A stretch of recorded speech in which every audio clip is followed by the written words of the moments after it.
Open with me, if you would, to Esther chapter 7. We are looking tonight in chapters 7 and 8. If you did not already do so on your way out, you can pick up some of the notes that are there. As was true last week, these are notes too small for my eyes to see, but you can take a picture on your phone and blow them up. I wanted you to be able to have a way to kind of keep track and remember what we have been talking about and some of the story and the flow here of the book of Esther. And tonight we come to chapter 7. We left off last week in chapter 6, where the Lord is doing so much behind the scenes. And the very end of chapter 6, verse 14, really belongs there with chapter 7, verses 1 to 6. And in chapter 6, you don't even find the name Esther until you get to the very last verse. That last verse, if your Bible has it in paragraphs, is lumped in with chapter 7. The first 13 verses, you don't even find the name Esther. And as we left off last week, was a picture and a reminder that the main character here is God. He's using Esther, he's using Mordecai, but the central character of the story is God. And we looked last week at that truth, that in your life, the main character is God. And that, I think, ties in even with where we are in Philippians 2, the last couple of Sundays, how it is the Lord who is at work in us. And it's really an interesting thing to me to think how the Lord was at work in chapter 6, protecting Mordecai, preparing Mordecai, elevating Mordecai, and Mordecai's just going to sleep. The psalmist says the Lord gives to His children even in their sleep. There's something really good and fitting for us to remember that when we go to sleep and we can't do anything and we're in control of nothing at all, that our God continues to rule and to reign. That's how He designed us. He could have designed us different. It's on purpose that your body is designed and have to shut down and check out entirely for several hours every single night. And during that time, you do nothing. You contribute nothing. You control nothing. And yet the Lord gives to His children even in their sleep. Before you go to sleep at night and you think to yourself, but I can't do anything, you remind yourself, our God never sleeps nor slumbers. And if you come to chapter 6 and you're reading that one long story of verses 1 to 13, and you say, where is Esther? You don't find her, not until the very, very end of the chapter, because this is the providence of God at work. It brings us to chapter 7, and we're going to notice here in chapter 7 and 8 several parts of the story. Write down first the word exposure. Exposure. There's two things that are going to be exposed here in chapter 7. One is the plan, and the other is the man. Chapter 7 begins, so the king and Haman went in to feast with Queen Esther. And on the second day, as they were drinking wine after the feast, the king again said to Esther, what is your wish, Queen Esther? Remember from last week, she risked her life to approach the king. She wasn't invited. She hadn't even talked to him in 30 days. She risked her life. She says, would you come to a feast? And she invites the king and Haman to come to the feast. And at the feast, he says, what is it that you want? You've risked I'm paraphrasing here, but you've risked your life to invite me to this. You've put everything you have on the line. What's the big need? What's the big request? And she says, at that time, would you come to another feast? We're at that second feast. Verse 2, on the second day, as they were drinking wine after the feast, the king again said to Esther, what is your wish, Queen Esther? It shall be granted you. And what is your request? Even to half of my kingdom it shall be fulfilled. Remember, that we looked last week, that phraseology in the ancient world, up to half my kingdom, that's an expression of generosity.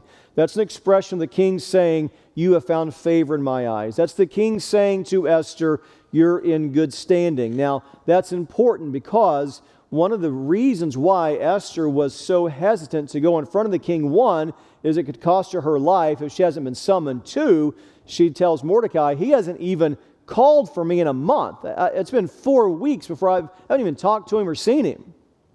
So when he replies to her on this feast, up to half my kingdom, that is kingdom speak for saying, you're in good standing. I'm feeling generous towards you. I'm feeling favorably towards you. Verse 3, the queen answered and said, if I have found favor in your sight, O king, and if it please the king, let my life be granted me for my wish, and my people for my request. Esther here is making it clear that she is connected to her people, that her willingness to risk her life to do what she's already done is not just about her saving her own skin. This is about Esther wanting to stand in the gap for her people. Let my life be granted me for my wish and my people for my request. She's risking her life now to rescue her people. We've talked a little bit about it's kind of hard to know exactly where Esther has been. I don't mean physically, but just spiritually through this. Esther seems to find favor with people. It seems that she has been a person that people like. It seems that she is able to carry herself in a way that people respond favorably to. She has lost her parents, been raised by her cousin Mordecai, and has done what he had told her to do and what he had trained her to do. Part of the hard thing to me with Esther is the fact that no one has known she's a Jew. We've talked about that a little bit. It's a little bit hard to know what to do with her in the sense of when she was summoned to go and be a part of essentially auditioning before the king, and there's nothing recorded of her desiring that, nor anything recorded of her fighting against that. It's kind of hard to know what to do. When you think about Joseph in the Old Testament, when Potiphar's wife goes to try to force him into a compromising position, he runs and flees away. Could have cost him his life. In fact, it cost him a whole lot, didn't it? We don't read that with Esther. I don't want to be harder on her than we should be either. There's some things we just don't know. There's some parts of the story that just aren't completely filled in, but we have to at least acknowledge and at least say that there are some things that we don't know of how she's responded that feels a little bit difficult. One scholar put it this way. He said, we have to acknowledge, though, that for her to have lived this way, to have hidden her nationality so successfully, she had to have been willing to break so much of the law of Moses, likely not observing rituals and food and elements of worship. And yet now she's ready to risk it all. Whatever hesitancy there's been in her heart to protect herself, she now has laid that down, and she's ready to risk it all, not just for her own life, but for the good of her people. And I point those things out not to cast aspersions on Esther, but to say that even among our biblical heroes, there's room for growth, and there's room to increase in trust. And that's true, I think, in Esther's life. That's true in our life, too. It's so easy to look at biblical characters and assume they're so different than us. They're people just like us. If I were Daniel, I'd have been really nervous about the lion's den, wouldn't you? If I was Shadrach, Meshach, and Abednego, the fiery furnace would keep me awake at night. They're people just like us.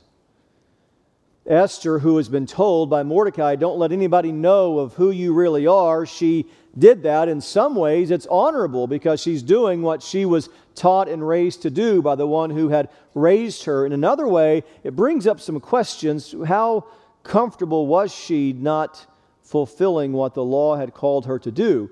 However that gets resolved in our mind, something has changed where she now is willing to risk it all, has risked it all, and not just for herself, but for the good of her people.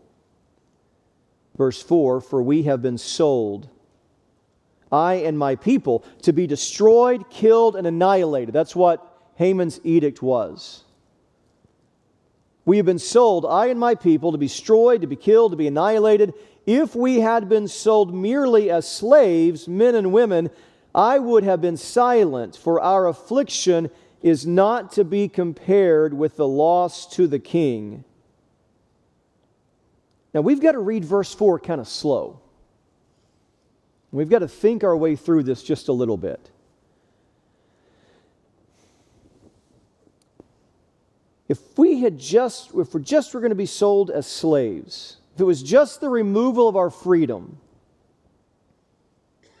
I wouldn't have said anything. But it's not just the loss of their freedom. The edict was that they are going to be destroyed, killed, and annihilated. And so she knows, I have to speak up if anything is going to be done. But look at the end of the verse. I would have been silent, for our affliction is not to be compared with the loss to the king. Part of the interesting thing here is the word affliction can mean trouble. It can also mean enemy. It seems what Esther is saying is, if we were just sold into slavery, I would have been silent. But the affliction, the trouble we're facing, or the enemy at work here is not to be compared with the loss to the king. In other words, she says there's something at stake for you too, king. The king has agreed to this edict that's going to put to death thousands of innocent people. That's on his hands. And Esther says there is trouble coming for you that you're not even thinking of. Well, that's the exposure of the plan. Now we're going to have the exposure of the man. Verse 5. Then the king, Ahasuerus, said to Queen Esther, who is he? And where is he? Who has dared to do this? The king wants to know who has created such a decree to destroy and annihilate the people. Now, before we read on, what's the answer here? Well, in one way, the answer is Haman, but Haman's not the king. Ahasuerus is the king. I think this is where Esther was coming from in the previous verse. You're about to have the blood on your hands of thousands of people because you listen to unwise people and you are so loose with your power. You are about to give permission to kill thousands of people and you don't even know who it is. The king wants to know who has done such a thing. Verse 6, Esther said, by the way, if this were a movie, I would love, you would see a zoom in right here on Haman, wouldn't you? And he's sweating. Esther said, a foe and enemy, this wicked Haman. And then Haman was terrified before the king and the queen. Interestingly enough, most scholars take at this point that Esther is revealing that she is a Jew. I'm not sure that's right. To this point in Esther, there's still been no indication that the king knows which group of people Haman is targeting. Esther has said, I'm here for my people. Esther has said that my people are going to be destroyed and killed and annihilated. But to this point, there has been no discussion that it's the Jewish people. While most take this is her alignment as a Jew, I'm not sure that's right. In fact, I don't think that is right. There is clearly an alignment with her people, but at this point, we don't know who they are. That's the exposure. Second thing we see is execution. Verse 7, and the king arose in his wrath from the wine drinking and went into the palace garden. They've been having this feast, as we've seen in the book of Esther, lots of drinking. And it's not been for their good. It's been quite to their shame. He gets up. We don't know at this point why he removes himself temporarily. Doesn't tell us. Just tells us he puts the wine glass down, he gets up, and he goes into the garden. Haman stayed to beg for his life from Queen Esther, for he saw that harm was determined against him by the king. So when the king says, who did this? Who dared to decree and organize the destruction and the annihilation of your people? And she says, it was the foe and the enemy, wicked Haman. We don't know what the king says immediately. He doesn't record it for us. But he did and said something to let Haman know that his life is about to be over. Because as the king leaves, he's begging for his life from Queen Esther. And while the king is out, Haman resorts to begging for mercy from Esther for his life. And this is a really interesting reversal. Verse 7, Haman stayed to beg. This is the person that was determined to annihilate the Jews. And why did Haman decide to do what he did? Because Mordecai, a Jew, would not bow in his presence. And this wicked man who was willing to kill Mordecai and all the Jewish people throughout all the empire because they would not bow to him, now finds himself on his knees begging for his own life.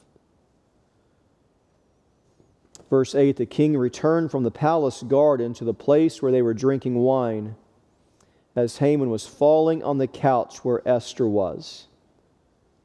And the king said, will he even assault the queen in my presence, in my own house? As the word left the mouth of the king, they covered Haman's face. Now in reality, Haman wasn't trying to assault her. He was begging for his life. The king came in and thought it looked like he was assaulting her, and so they covered his face. That's what you did when someone was given a death sentence. The Greeks and Romans did the same thing, by the way. Someone has been delivered a death sentence, they would cover their face. And you just can't miss this. Chapter 6, go back up where we left off last week in verse 13. Haman told his wife Zeresh and all of his friends everything that had happened to him. And then his wise men and his wife Zeresh said to him, if Mordecai, before whom you have begun to fall, is of the Jewish people, you will not overcome him, but will surely fall before him. And now he falls begging for his life. Verse 9, Harbona, one of the eunuchs in attendance of the king, said, moreover, the gallows that Haman has prepared for Mordecai, whose word saved the king, is standing at Haman's house 50 cubits high. You got to love this guy. The king says, we're going to put him to death, put a cloth over his face. It's a death sentence. And here's this guy in the corner just standing there saying, you want to kill him? Oh, by the way, remember, he actually built the gallows there at his house. His own sinful hands built the very poles upon which he would soon be hanged. Verse 10, so they hanged Haman on the gallows that he had prepared for Mordecai. And then the wrath of the king abated. After the execution of Haman, thirdly, we see elevation. The elevation first of the queen, and then elevation for Mordecai.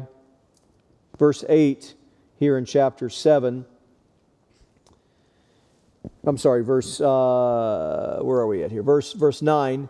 After all these things have taken place, he says it's 50 cubits high. They take him and they hang him on that. You go to chapter 8, verse 1.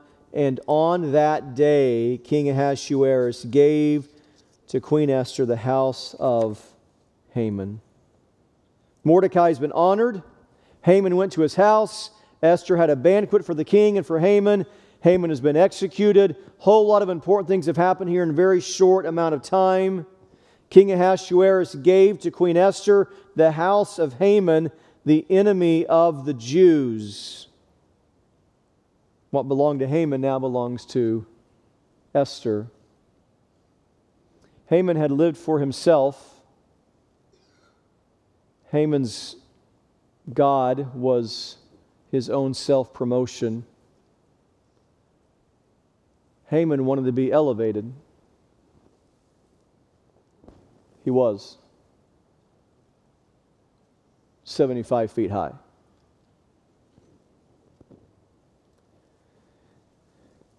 The problem is we've gotten rid of Haman, but we still have this edict. It's already gone out. The date's set. And on that date, the Jews are to be killed, annihilated, and destroyed. Verse 3 of chapter 8 gets us the... I skipped the end of verse chapter 7. I'm sorry. Let's go back to the end. I skipped that altogether. Mordecai came before the king, for Esther had told what he was to her. And the king took off his signet ring, which he had taken from Haman, and gave it to Mordecai. And Esther set Mordecai over the house of Haman. Esther has been elevated. Mordecai has been elevated. And now the house of Haman has been given to Esther. Verse 3, chapter 8, here we get the edict. Esther spoke again to the king. She fell at his feet and wept and pleaded with him to avert the evil plan of Haman the Agagite and the plot that he had devised against the Jews. And when the king held out the golden scepter to Esther, Esther rose and stood before the king, and she said, if it please the king, and if I have found favor in his sight, and if the thing seems right before the king, and I am pleasing in his eyes, let an order be written to revoke the letters devised by Haman the Agagite, the son of Hammedatha, which he wrote to destroy the Jews who are in all the provinces of the king. For how can I bear to see the calamity that is coming to my people, or how can I bear to see the destruction of my kindred? Esther refers back to the decree of Haman. The problem is the edict that has been given cannot be revoked. We saw an example of that. We see it in Daniel 6:15, where it says, these men came by agreement to the king and said to the king, know, O king, that it is the law of the Medes and Persians that no injunction or ordinance that the king establishes can be changed. None of it can be changed. It's not as simple as the king just says, that was a bad idea, that was a mistake, I'm sorry. But in verse 3, as Esther speaks to the king, it mentions this evil plot against the Jews. It's now, for the first time, that Esther reveals who she is. She's revealed that she's a part of the group that was going to be annihilated. It's now that it's made clear to the king that she herself is a Jew, and the Jewish people are the ones that the decree has gone against, that they are going to be annihilated and destroyed. Verse 7, King Ahasuerus said to Queen Esther and to Mordecai the Jew, "Behold, I have given Esther the house of Haman, and they have hanged him on the gallows because he intended to lay hands on the Jews." Here's how I take this. I think that Esther is saying to the king, you've got to change this. We've got this edict, my people are going to be destroyed. And he says, look, the guy who did this, Haman, has been killed. We hung him. I took care of him immediately, and I took care of him completely, and I even took his house and gave it to you. Haman was an incredibly wealthy man. And the king says, look, he's done. I've taken care of him. He's gone. He's killed. He's been hanged, and his house is yours. Verse 8, but you may write as you please with regard to the Jews in the name of the king, and seal it with the king's ring, for an edict written in the name of the king and sealed with the king's ring cannot be revoked. She says it's not enough to kill the man. We still have the decree and the edict, and my people, the Jews, are going to be destroyed. Verse 9, the king's scribes were summoned at that time in the 3rd month. Goes on to talk about this edict, and it repeats the same language from earlier, 127 provinces. It's going to be in its own script, going to be in its own language. Jump down to verse 10. He wrote in the name of King Ahasuerus and sealed it with the king's signet ring. And then he sent the letters by mounted couriers riding on swift horses that were used in the king's service, bred from royal stud. There's a new edict that's being put out. It's going to the same people the first edict went to. What does the edict say? Verse 11. Saying that the king allowed the Jews who were in every city to gather and defend their lives, to destroy, to kill, and to annihilate any armed force of any people or province that might attack them, children and women included, and to plunder their goods. On one day, throughout all the provinces of King Ahasuerus, on the 13th day of the 12th month, which is the month of Adar, the Jews were given freedom to defend themselves in any way necessary on the very day that the first edict said they would be killed, annihilated, and destroyed. Verse 13, a copy of what was written was to be issued as a decree in every province, being publicly displayed to all peoples, and the Jews were to be ready on that day to take vengeance on their enemies. So the couriers, mounted on their swift horses that were used in the king's service, rode out hurriedly, urged by the king's command, and the decree was issued in Susa, the citadel.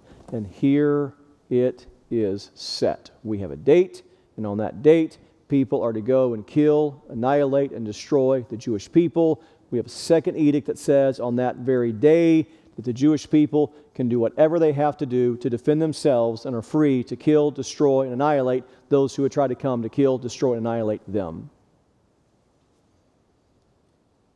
In just a few months, there's a given day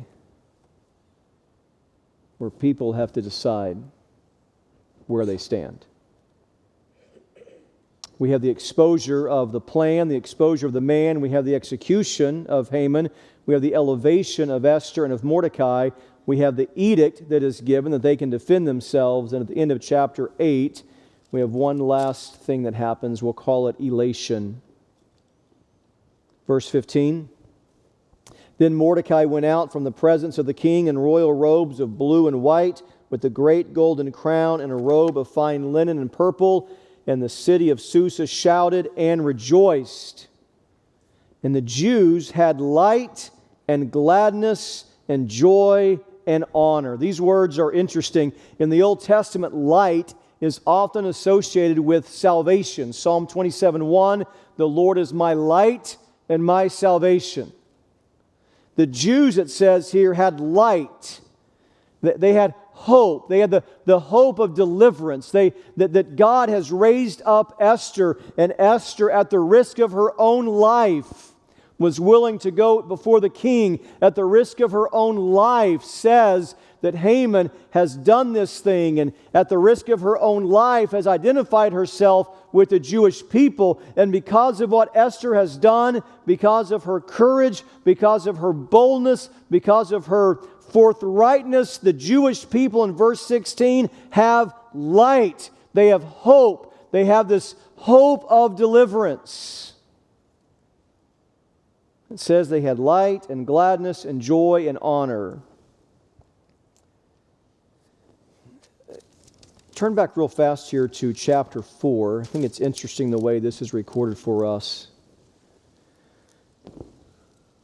In chapter 4, verse 3, in every province, wherever the king's command and his decree reached, this is the first decree that they're going to be killed, there was great mourning among the Jews, and there's a fourfold response in their mourning. Fasting, says there's mourning, fasting, weeping, and lamenting. 4 things they did when they found out of this first decree that it was going to kill all the people. They mourned, they fasted, there was weeping, and there was wailing.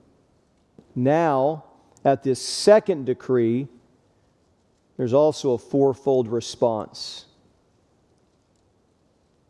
Light, gladness, joy, and honor.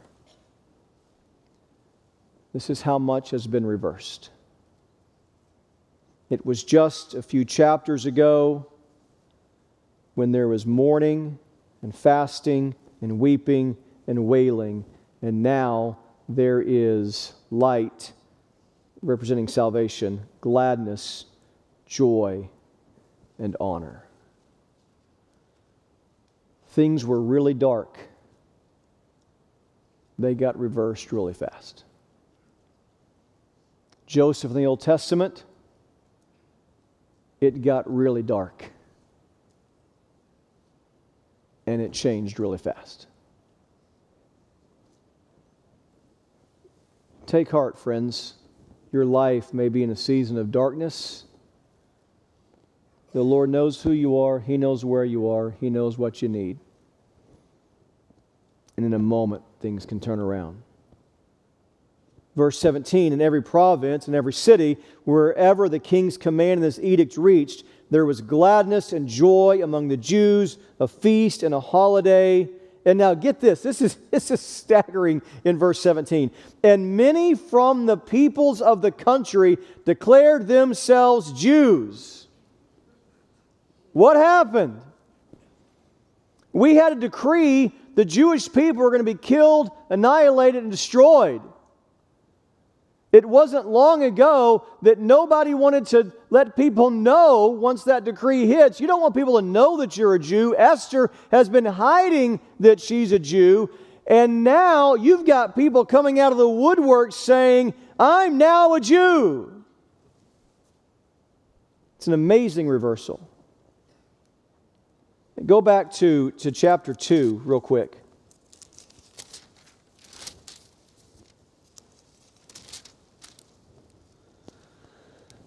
Chapter 2, verse 10, Esther had not made known her people or kindred, for Mordecai had commanded her not to make it known. She kept it quiet. Verse 20, chapter 2, Esther had not made known her kindred or her people as Mordecai had commanded her. For Esther obeyed Mordecai just as when she was brought up by him. But in chapter 8, verse 17, many from the peoples of the country declared themselves Jews, for the fear of the Jews had fallen on them. This isn't just Jewish people who were letting people know they were Jews. These are non-Jewish people converting to become Jews. In a province where a decree has been given that in 9 months they will be utterly annihilated. This is quite the reversal.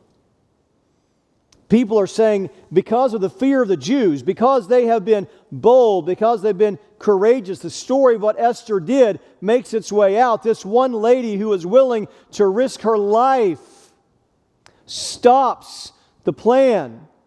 Mordecai, the Jew, had saved the king's life. Esther, the Jew, saves all of her countrymen's lives.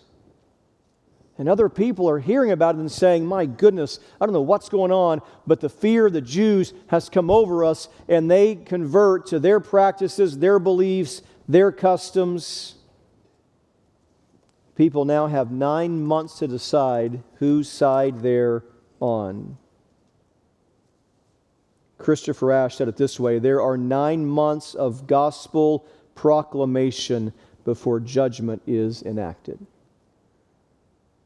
The stage is set. The date is set. Whose side are you on? Now, I wouldn't assume that every person who was converting in chapter 8 are necessarily genuine or necessarily worshiping Yahweh, although chapter 9 seems to suggest there is genuine conversion that takes place.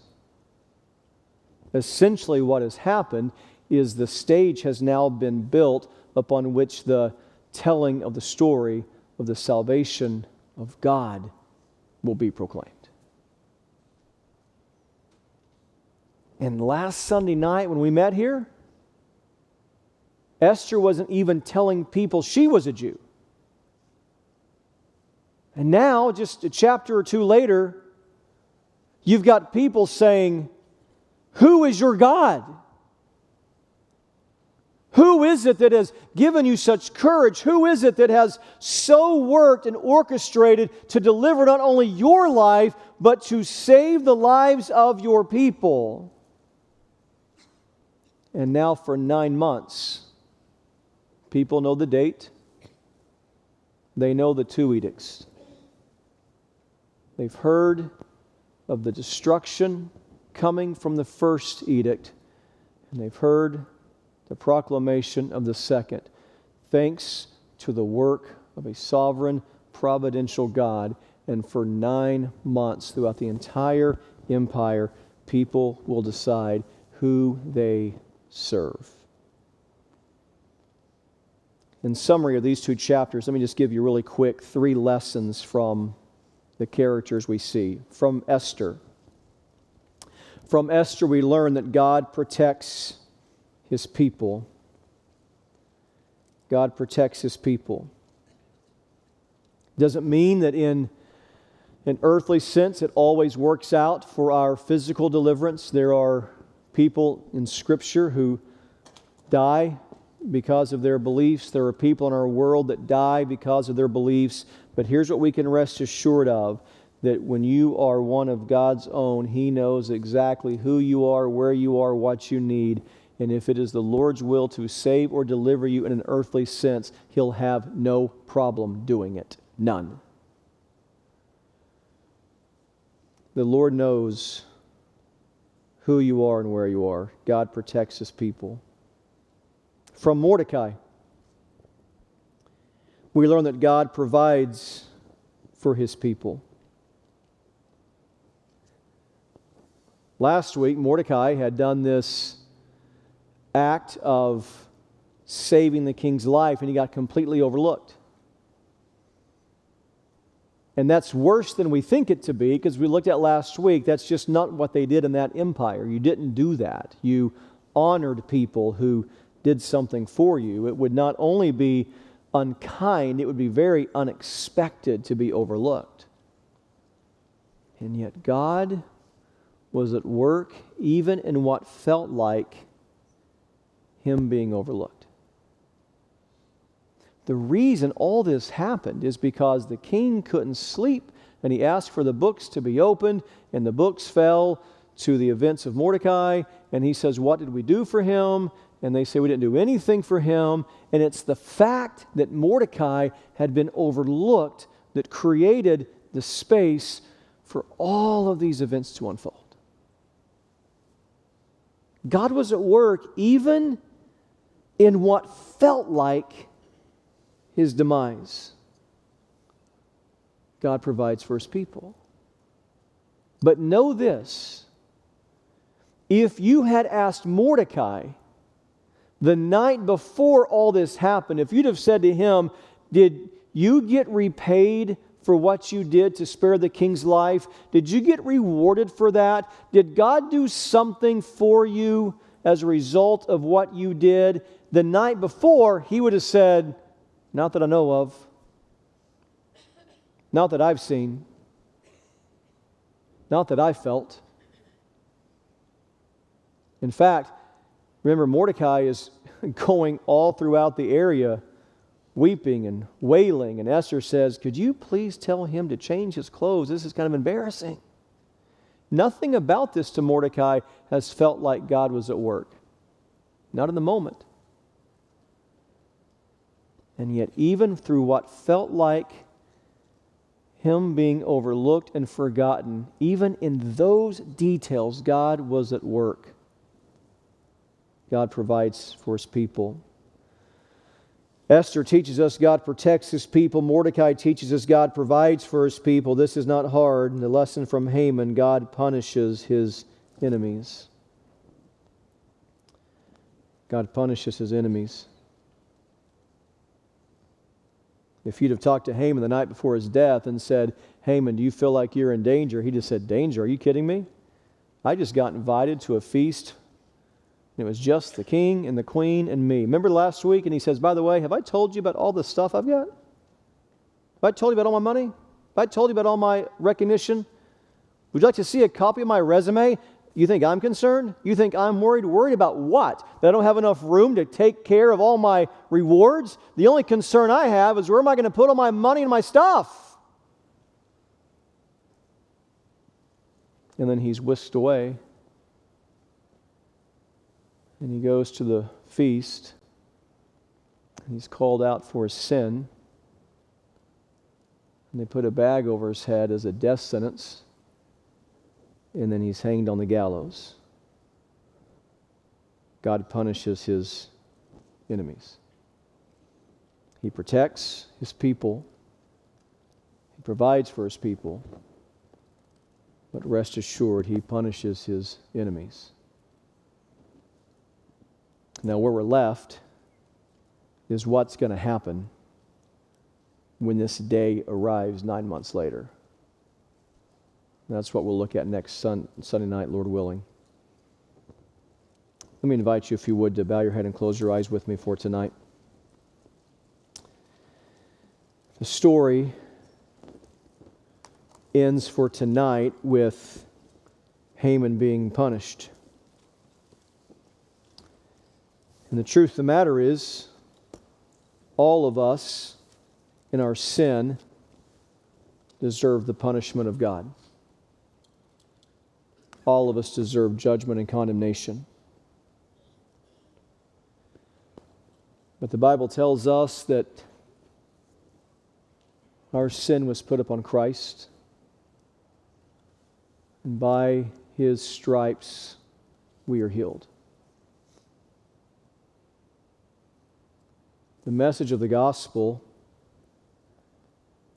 is that you and I deserve death. But because the punishment was put upon Christ, we live.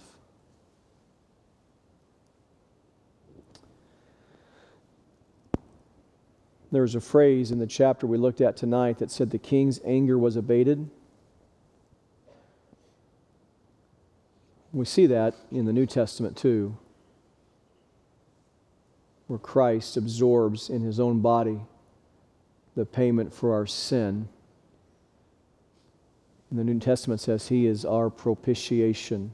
It means he satisfies the wrath of God. Our deliverance, our salvation, our forgiveness is found because Jesus took our place and suffered in our stead. And we proclaim that gospel. And there's a day fixed, a judgment day coming. And between now and that day, we are to declare the gospel message as people align themselves and say, I belong to Christ, or I oppose him. But there is no middle ground.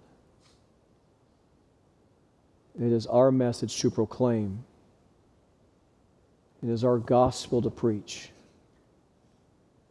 And the hope for us all is found in Christ alone. Lord, as we prepare to receive the elements of your supper, we remind ourselves that we too were guilty, deserving of judgment. But because of the work of your Son, we have been pardoned and forgiven. May we proclaim that message, and may our own lives show the impact of the grace you have given to us. In Christ's name.